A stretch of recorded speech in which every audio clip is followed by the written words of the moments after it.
சாவகச்சேரி நகரசபையின் பாதீடு தேசிய மக்கள் சக்தி தனித்து எதிர்ப்பு. தையிட்டியில் போலீசாரின் சித்திரவதை, தூதுவர் ஆலயங்களுக்கு முறையிட்டுள்ள வலிகிழக்கு பிரதேச சபை தவிசாளர்.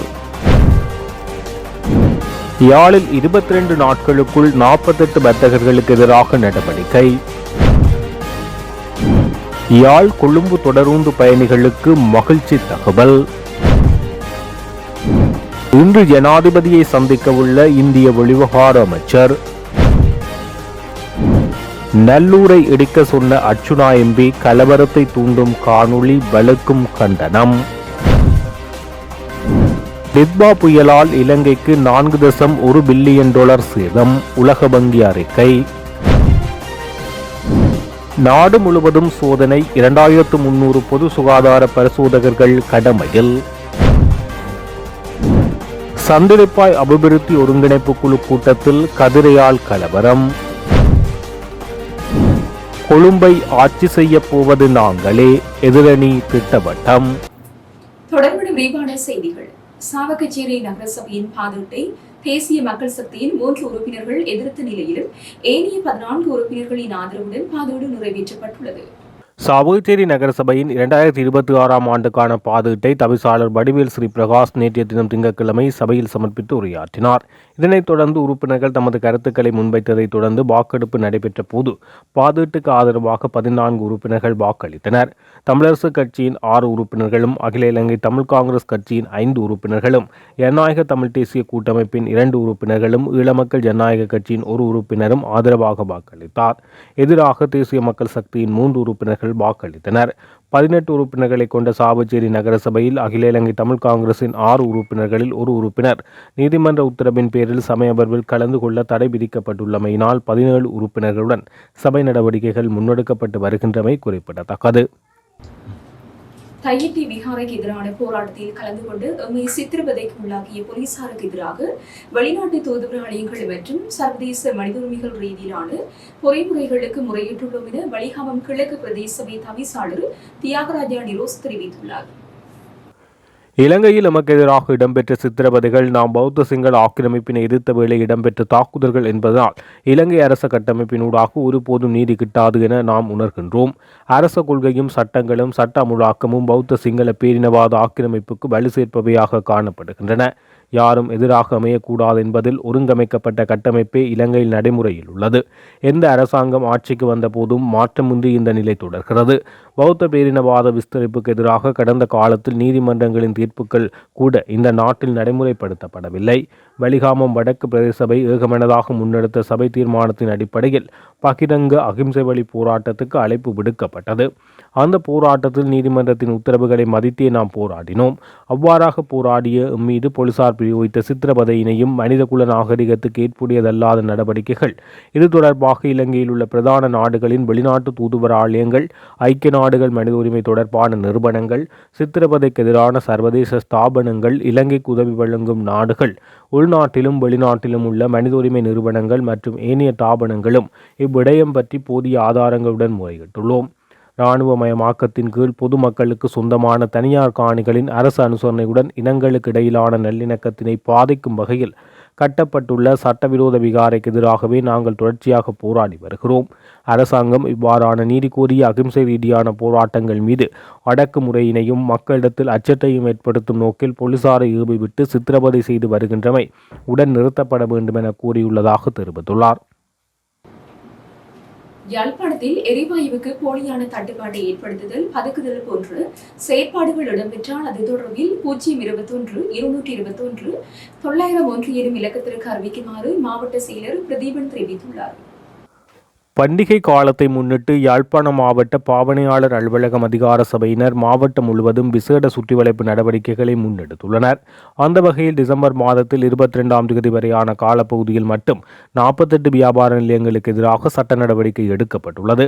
காலாவதியான பொருட்களை விற்பனை செய்தமை, கட்டுப்பாட்டு விலையை விட அதிக விலைக்கு பொருட்களை விற்பனை செய்தமை, விலை காட்சிப்படுத்தாமல் பொருட்களை விற்பனை செய்தமை, பொதிகளில் உள்ள சுட்டு துண்டுகளில் திரிபுகளையும் மாற்றங்களையும் செய்தமை, போலி தயாரிப்புகள் மற்றும் SLS குறியீடற்ற தரமற்ற பொருட்களை விற்பனை செய்தமை, மின்சாரம் மற்றும் இலத்திரனியல் சாதனங்களுக்கு உத்தரவாத சீட்டு வழங்கப்படாமல் விற்பனை செய்தமை போன்ற பல்வேறு குற்றங்களுக்கு எதிராக சட்ட நடவடிக்கை எடுக்கப்பட்டுள்ளது. மலைநாட்டில் 5000 அடிக்கு மேல் உயரத்தில் உள்ள அனைத்து கட்டுமானங்களை அகற்றும் முடிவு நாட்டின் பொருளாதாரத்தையும் சுற்றுலாத்துறையையும் பாதிக்கும் என்று தெரிவிக்கப்பட்டுள்ளது. பேராதனை பல்கலைக்கழகத்தின் புவியியல் அறிவியல் பீடத்தின் முன்னாள் மூத்த பேராசிரியர் அதுல சேனாரத்ன இதனை தெரிவித்துள்ளார். நுவரேலியா நகரம் கடல் மட்டத்திலிருந்து 5000 அடி உயரத்தில் உள்ளது என்றும் அங்குள்ள தேயிலை தொழில் மற்றும் பிற வர்த்தகங்களை அகற்றுவது நாட்டுக்கு கடுமையான விளைவுகளை ஏற்படுத்தும் என அவர் ஊடகங்களுக்கு தெரிவித்தார். நிலச்சரிவு அபாயத்தை தவிர்ப்பதற்கான மாற்று வழிமுறையாக மத்திய மலைநாட்டில் கைவிடப்பட்ட நிலங்களை காடு வளர்ப்பு திட்டங்களுக்கு பயன்படுத்தலாம். குறித்த கைவிடப்பட்ட தேயிலை தோட்டங்களை ஒரு முன்னோடி திட்டமாக காடு வளர்ப்புக்கு பயன்படுத்த வேண்டும் என பேராசிரியர் சேனாரத்ன பரிந்துரைத்துள்ளார். பாறைகள் உள்ள பகுதியில் காடு வளர்ப்பு திட்டங்களை செயல்படுத்துவதற்கு முன் மண் அடுக்குகளின் நிலையை கருத்தில் கொண்டு ஒரு சாத்தியக்கூறு ஆய்வு மேற்கொள்ளப்பட வேண்டும் என அவர் தெரிவித்துள்ளார். வடக்கு மக்களுக்கும் சுற்றுலா பயணிகளுக்கும் இலங்கை தொடருந்து திணைக்களம் மகிழ்ச்சியான செய்தியை வெளியிட்டுள்ளது. அந்த வகையில் வடக்கு தொடருந்து வழித்தடம் முழுமையாக சேவைகளுக்காக மீண்டும் திறக்கப்பட்டுள்ளதாக இலங்கை தொடருந்து திணைக்களம் அறிவித்துள்ளது. தொடருந்து திணைக்களம் வெளியிட்டுள்ள விசேட அறிக்கையில் இதனை தெரிவித்துள்ளது. யாழ்தேவி தொடருந்து சேவை இன்று முதல் கொழும்பு கோட்டை மற்றும் காங்கேசன்துறை இடையே வடக்கு தொடருந்து வழித்தடத்தில் மீண்டும் இயக்கப்பட உள்ளது. அந்த வகையில் யாழ்தேவி தொடருந்து சேவை குளிரூட்டப்பட்ட 1ஆம் வகுப்பு மற்றும் 2ஆம் வகுப்பு பெட்டிகளுடன் இயக்கப்படும் என திணைக்களம் குறிப்பிட்டுள்ளது. மேலும் பயணிகளுக்கான முன்பதிவு செய்யப்பட்ட இருக்கைகள் வழங்கப்படும் என்றும் இலங்கை தொடருந்து சேவை தெரிவித்துள்ளது. இலங்கைக்கு வருகை தந்துள்ள இந்திய வெளியுறவுத்துறை அமைச்சர் கலாநிதி எஸ். ஜெய்சங்கர் ஜனாதிபதி அனுரகுமார திசாநாயக்கவை இன்று சந்திக்க உள்ளார். இதன்படி இன்று முற்பகல் இந்த சந்திப்பு நடைபெற உள்ளதாக வெளிவிவகார அமைச்சு தெரிவித்துள்ளது. மேலும் இந்திய வெளியுறவுத்துறை அமைச்சர் கலாநிதி எஸ். ஜெய்சங்கர், பிரதமர் கலாநிதி கருணை அமரசூரிய மற்றும் வெளிவிவகார வெளிநாட்டு வேலைவாய்ப்பு மற்றும் சுற்றுலாத்துறை அமைச்சர் விஜித ஹேரத் ஆகியோரையும் சந்திக்க உள்ளார். இந்திய வெளியுறவுத்துறை அமைச்சர் நேற்று பிற்பகல் இந்திய விமானப்படைக்கு சொந்தமான விசேட விமானம் மூலம் நாட்டை வந்தடைந்தார். இந்த நிலையில் அவர் இன்றைய தினம் சந்திப்புகளை மேற்கொள்வார் எனவும் இந்திய பிரதமர் நரேந்திர மோடியின் விசேட பிரதிநிதியாக ஜெய்சங்கர் இந்த விஜயத்தை மேற்கொண்டுள்ளதாக இந்திய வெளிவிவகார அமைச்சு சுட்டிக்காட்டியுள்ளது. குறித்த முக்கிய சந்திப்புகளின் பின்னர் இந்திய வெளியுறவுத்துறை அமைச்சர் இன்று பிற்பகல் நாட்டிலிருந்து வெளியேறுவார். டித்பா புயலினால் பாதிக்கப்பட்ட இலங்கைக்கு இந்திய அரசாங்கம் பல உதவிகளை வழங்கி துணை நின்றது. இவ்வாறு இந்திய அரசாங்கம் மூலம் வழங்கப்பட்ட ஆதரவை மேலும் உறுதிப்படுத்துவதே இந்த விஜயத்தின் முக்கிய நோக்கமாக அமைந்துள்ளதாக தெரிவிக்கப்பட்டுள்ளது. சமயங்களுக்கு இடையிலான கலவரத்தை ஏற்படுத்தும் வகையிலான அர்ச்சனா எம்பியின் கருத்து கண்டிக்கத்தக்க விடயம் என சர்வதேச இந்து மத பீடம் தெரிவித்துள்ளது. சர்வதேச இந்து மத பீடம் வெளியிட்டுள்ள கண்டன செய்தியில் இவ்வாறு தெரிவிக்கப்பட்டுள்ளது.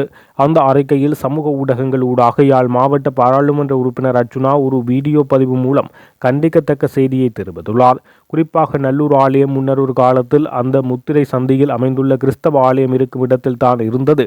எனவே அதனை உடைப்பார்களா என்ற துணியில் கருத்து தெரிவித்துள்ளார். இந்த கருத்து இந்து மதத்தவர்களுக்கும் கிறிஸ்தவ மதத்தவர்களுக்கும் இடையே மத கலவரத்தை தூண்டும் வகையில் அமைந்துள்ளதா என்ற கேள்வி எழுப்பும் வகையில் அவரது உரை உள்ளது. இந்த கருத்து இந்த நிலையில் அங்கிருந்த நல்லூர் ஆலயம் இடிக்கப்பட்டு கோட்டை கட்டப்பட்டது. ஆகவே கோட்டை இடிப்பார்களா என்ற வினாவும் தொடுத்துள்ளார். இந்த நிலைமை இருக்கும் போது தையிட்டு விகாரை உடைக்க சொல்வது சரிதானா என்ற பாணியில் கருத்து தெரிவித்துள்ளார். இவரது கருத்து மூலம் இவரது உள்நோக்கம் தையிட்டு விகாரைக்கு எதிர்ப்பு தெரிவிப்பது அனாவசியம் என்பதை காட்டுகிறது. இதனால் தையிட்டு விகாரை அமைவிடத்துக்கு மறைமுகமாக ஆதரவையும் அர்ச்சுனா தெரிவிக்கிறார் என்பதை தமிழ் மக்கள் உணராமல் இல்லை. எனவே மத கலவரத்தை தூண்டும் வண்ணம் இந்த காணொலி அமைந்திருக்கின்ற நிலையில் சர்வதேச இந்து மத பீடம் பெரும் கவலை கொண்டுள்ளது. அவரது கருத்துக்கு கண்டனம் தெரிவித்துக் கொள்வதாக தெரிவிக்கப்பட்டுள்ளது. பாடசாலை நேரத்தை மாற்றுவது தொடர்பில் ஜனவரி மாதம் 5ஆம் தேதிக்கு முன்னர் உரிய பதில் கிடைக்கப்பெறாவிட்டால் தொழிற்சங்க நடவடிக்கையில் ஈடுபட போவதாக ஆசிரியர் தொழிற்சங்கங்கள் தெரிவித்துள்ளனர். ஆசிரிய தொழிற்சங்கங்களும் பிரதமர் கருணை அமரசூரியவுக்கும் இடையிலான சந்திப்பு நேற்று காலை கல்வி அமைச்சில் நடைபெற்றது. கல்வி சீர்திருத்தங்களுடன் பாடசாலை நேரத்தை மாற்றுவது தொடர்பில் இந்த சந்திப்பின் போது கவனம் செலுத்தப்பட்டது. அதுடன் டிசம்பர் 12ஆம் தேதி தொழிற்சங்க நடவடிக்கையில் ஈடுபட இருந்த போதிலும் அதனை மேற்கொள்ளவில்லை என தொழிற்சங்கங்கள் இதன்போது சுட்டிக்காட்டியது. இந்த நிலையில் இந்த சந்திப்பின் போது பிரதமர் தமது கருத்துக்களுக்கு ஓரளவு செவிசாய்த்ததாகவும் அது குறித்து பரிசீலிப்பதாக தெரிவித்துள்ளதாக ஆசிரிய தொழிற்சங்கங்கள் தெரிவித்துள்ளமை குறிப்பிடத்தக்கது. இலங்கையில் ஏற்பட்ட டேப்பா புயலால் கட்டடங்கள், விவசாயம் மற்றும் முக்கிய கட்டமைப்புகளின் சேத மதிப்பீடு $4.1 பில்லியன் என தெரிவிக்கப்பட்டுள்ளது. உலக வங்கியின் பேரிடர் சேத மதிப்பீடு அறிக்கை இதனை உறுதிப்படுத்தியுள்ளது. இந்த சேதம் இலங்கையின் மொத்த உள்நாட்டு உற்பத்தியில் சுமார் 4% சமம் என உலக வங்கி அறிக்கையில் தெரிவித்துள்ளது.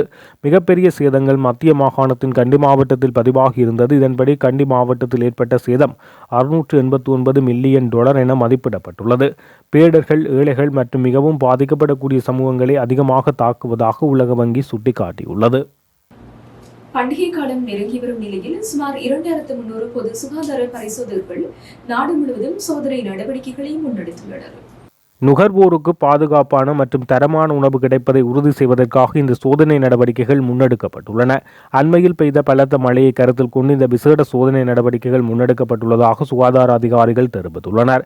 மனித நுகர்வுக்கு தகுதியற்ற உணவுப் பொருட்களை விற்பனை செய்யும் வணிகர்கள் மீது சட்ட நடவடிக்கை எடுக்கப்படும் என எச்சரிக்கை விடுக்கப்பட்டுள்ளது. பொதுமக்கள் பொருட்களின் விலை, காலாவதி திகதி, உற்பத்தி திகதி, நிறம் மற்றும் உணவுப் பொருட்களின் தரம் தொடர்பில் அவதானத்துடன் செயற்படுமாறு கேட்டுக் கொள்ளப்பட்டுள்ளது.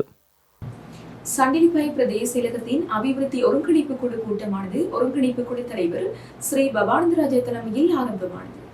இதேவேளை கூட்டத்தில் கலந்து கொள்ள அனுமதிக்கவில்லை என கூறி கூட்ட மண்டபத்துக்கு வெளியே உறுப்பினர்கள் முரண்பாட்டில் ஈடுபட்டதுடன் கூட்டமானது பரபரப்புக்கு மத்தியில் ஆரம்பமானது. இந்த நிலையில் பலிகாமம் தென்மேற்கு பிரதேச சபையின் தவிசாளர் ஜெசீதனுக்கு மண்டபத்தின் முன்பக்கத்தில் வலதுபுறமாக ஆசனம் ஒதுக்கப்பட்டது.